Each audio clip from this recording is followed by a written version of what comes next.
পুরুষেরা অনেক মেয়ের সঙ্গে প্রেম করে আজীবন অবিবাহিত রয়েছে, কিন্তু কোন মেয়ে প্রেম করে কোনোদিন প্রেম ভঙ্গ হলে অবিবাহিত থাকে নাই, তার আরেকটাকে বিয়ে করে ফেলেছে। মেয়েরা অন্য একজনকে বিয়ে করে ফেলে, কিন্তু পুরুষদের অনেকে অবিবাহিত থাকে। আমি সেই পুরুষ যে প্রেম করে প্রেম ভঙ্গ হয়ে যাওয়ার পরে অবিবাহিত রয়ে গেল। আপনি সেই পুরুষ যে প্রেমিকার জন্য চিরকাল ধরে অপেক্ষায় আছেন, কিন্তু এই মাঝখানে অপেক্ষায় নাই, ভালোবেসে কাউকে মানে প্রতারিত আর হতে চাননি। অপেক্ষায় নাই, কিন্তু আর কাউরি দ্বারা হৃদয় আর ভাঙতে চাননি, মন ভাঙতে চাননি। কিন্তু এই মাঝখানের আসা যাওয়ায় জয়নাল হাজারী কোনো নারীকে এসেছিল জীবনে? না। আসতে চেয়েছে, তাকে আপনি প্রশ্রয় দেননি? না, আমি আর নারী নিয়ে, আমি আর বিয়ে শাদী নিয়ে সিরিয়াসলি কখনো কোনো চিন্তাই করি। প্রেমের ব্যাপারটা অনেকটা এইরকম, প্রেমের মধ্যে কোনো স্বার্থ থাকতে পারবে না, এবং প্রেম প্রেম মানে একজন আরেকজনকে কেয়ার করবে, তাই না? প্রেমের দুজন মানুষের মধ্যে যে প্রেম, সেই প্রেমের ক্ষেত্রে সবচেয়ে বেশি ছাড় একজন আরেকজনকে দেবে।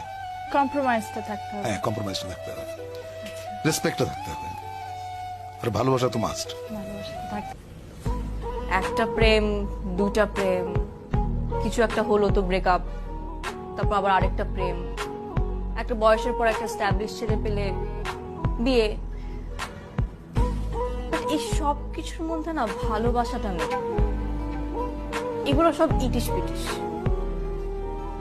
এগুলো এক্স্যাক্টলি কোনো সম্পর্কও না। ভালোবাসা অনেক আলাদা একটা জিনিস, অনেক অন্যরকম একটা জিনিস। ভালোবাসার কোনো চাহিদা থাকে না। গিফট দিল কি দিল না, কি গিফট দিল, রুম খালি কি খালি না, কিছু ম্যাটার করে না। জাস্ট একটা ছোট্ট একটা ঘর, দুইটা মানুষ আর অনেকগুলো ভালোবাসা। নিজেকে কখনো মূল্যহীন ভাববেন না, একটু খোঁজ নিয়ে দেখেন, হয়তো আপনিও মূল্যবান। সেই গল্প থেকে নিজেকে সরিয়ে আনুন যে গল্পে আপনি সামান্য আগন্তুক মাত্র, আর ওই গল্পটিকে নিজের আপন করে নিন যে গল্পে আপনি হলেন প্রধান চরিত্র। দেখবেন জীবন অনেক সুন্দর। যেই মানুষগুলো কোনো কারণ ছাড়াই ছেড়ে চলে যায়, সেই মানুষগুলো বড্ড স্বার্থপর হয়। আর কেউ ছেড়ে গেলে তাকে ফিরে পাওয়ার জন্য যেই মানুষগুলো কান্না করে, তারা প্রচন্ড রকম বোকা হয়। কারণ যে তোমার পাশে থাকতে তোমার ভালোবাসার মূল্য দেয়নি, তার কাছ থেকে কিভাবে তুমি চোখের জলের মূল্য আশা করো? এটা নিতান্তই বোকামি। তাই কান্না না করে ছেড়ে যাওয়ার শোককে শক্তিতে রূপান্তর করো। নিজেকে এমন ভাবে তৈরি করো যাতে তোমাকে ছেড়ে যাওয়ার জন্য ওই মানুষটিকে একদিন না একদিন আফসোস করতে হয়।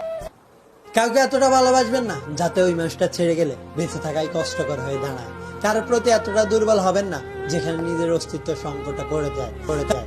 কারণ ভালোবাসা কোনো সস্তা পণ্য নয় যেটা যে কাউকে বিলিয়ে দেওয়া যায়।